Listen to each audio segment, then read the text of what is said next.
Hello दोस्तों, good morning to all. दोस्तों आज हम बात करेंगे पीएच स्केल के बारे में कि पीएच स्केल होता क्या है। तो मैं इसकी एक बहुत लेमैन लैंग्वेज में समझा दूं कि कोई विलयन अम्लीय है या क्षारीय है। इसका पता कौन बताता? पीएच स्केल पर हम पता करते हैं इसका, यानी कि किसी विलयन की अम्लीयता या क्षारीयता बताने का काम करता है पीएच मान। तो ये याद रख सकते हो, ये इसकी परिभाषा भी हो गई।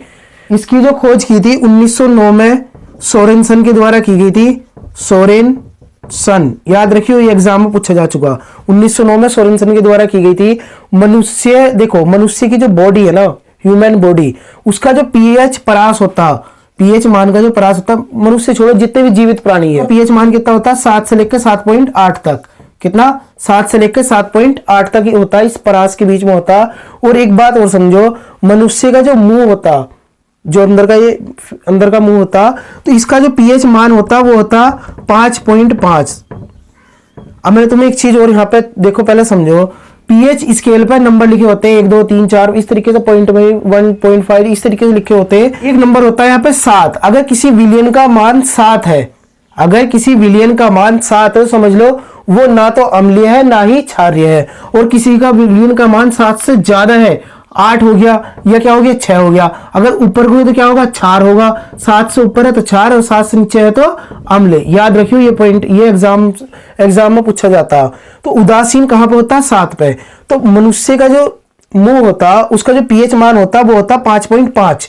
अगर हमारे जो शरीर, हमारे जो दांत है, इसका सबसे ऊपरी हिस्सा जो होता है उसे बोलते हैं हम इनेमल। इनेमल ये क्या होता? ये हमारी जो पूरी बॉडी का सबसे मजबूत हिस्सा होता। लेकिन जब हमारे मुंह के अंदर से अम्लीयता कम हो जाती, यानी कि इसका पीएच मान बढ़ता रहता, घटता नहीं, बढ़ता। मैं बोल रहा हूं इससे बढ़ेगा, 5.5 से बढ़ेगा, तो क्या होगा? हमारे मुंह की जो अम्लता वो धीरे धीरे कम होती चली जाएगी। और अम्लता अगर कम होगी तो क्या होगा? ये जितना भी मतलब इनेमल है ना, दाढ़ का ऊपर का हिस्सा, इसका क्षरण होने लगता है। इस वजह से हमारे दांत जो है वो खोखरे हो जाते हैं। तुमने देखा होगा उन पर ये बोलते हैं ना, कीड़ा लग गया। वो कीड़ा लगने का कारण है कि उसकी अम्लता कम हो गई। और नेक्स्ट एक बात और यहाँ पर समझो कि वर्षा का जल है, हम ये कैसे पता करते हैं कि वर्षा अम्लीय है या मतलब अम्लीय है या सिंपल है? तो कैसे पता करते हैं? वर्षा का जल लेते हैं, उसका पीएच मान निकालते हैं। अगर उसका मान 5.6 से कम आता है तो वर्षा क्या होगी? अम्लीय होगी। तो ये याद रखिए, ये पूछा जा चुका कई बार एग्जाम में। दोस्तों एग्जाम में इस तरीके से क्वेश्चन पूछ लेगा, जैसे पूछेगा बताओ सिरके का पीएच मान कितना होता। तो एग्जाम में ये क्वेश्चन पूछा भी जा चुका, और हो सकता है आने वाले एग्जाम में पूछा जाए। तो इसे देख लो अच्छे से। एक बात याद रखो, हमेशा भी मैंने बताई कि 7 याद रखना। 7 से कम तो क्या होगा? अम्लीय। और 7 से ज्यादा है तो क्या होगा? क्षारीय। ये मैंने उल्टा लिख दिया, यहां पर आएगा क्षारीय, यहां पर आएगा क्षारीय, और ये होगा अम्लीय। ठीक है, तो ये पॉइंट यहां पे याद रखना बस कि 7 पे क्या होता? कोई विलयन ना अम्लीय होता ना ही क्षारीय होता। 7 से ज्यादा है तो क्षारीय, 7 से कम तो अम्लीय।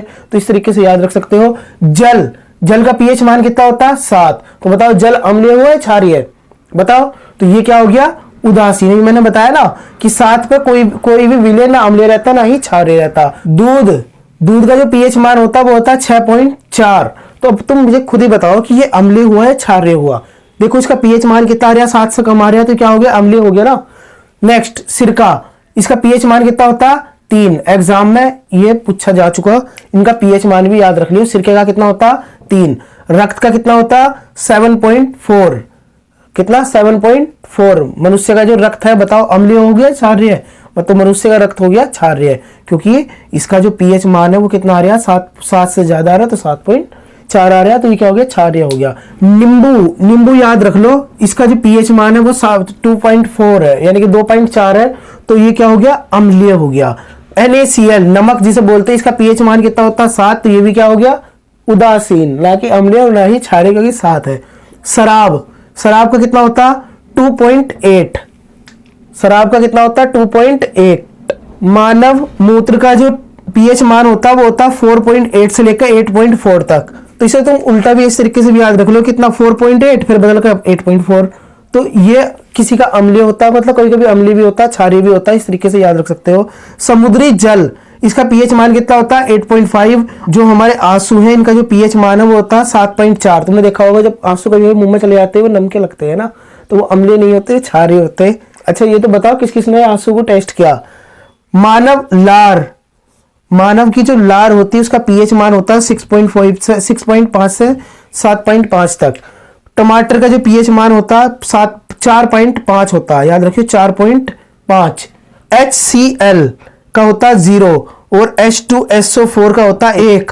अब मुझे तुम एक बात बता दो, जितनी भी ये यहाँ पे है, अब तो ये तो जो अम्ल मतलब क्षार है उन्हें तो छोड़ दो, जैसे यहाँ पे क्या हो गया, इसे छोड़ दो, इसे छोड़ दो और इसे छोड़ के जितने भी अम्ल हैं इनमें सबसे कम पीएच मान किसका है बताओ। HCl का हो गया ना, सबसे कम किसका हो गया, HCl का हो गया।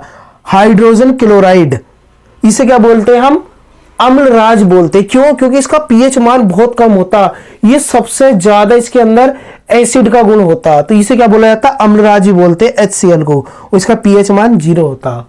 दोस्तों देखते हैं मछली का पीएच मान कितना होता है, 6.6 से 6.8 तक। मक्खन का कितना होता है, 6.1 to 6.4। तो ये याद रखिए। रोटी का जो पीएच मान होता है 5.3 से 5.8 तक, और सेब का जो पीएच मान होता है वो होता है 3। तो दोस्तों आई होप तुम्हें ये लेक्चर समझ में आ गया होगा। अगर इससे रिलेटेड कुछ भी तुम्हारे मन में डाउट हो कमेंट करके पूछना जरूर।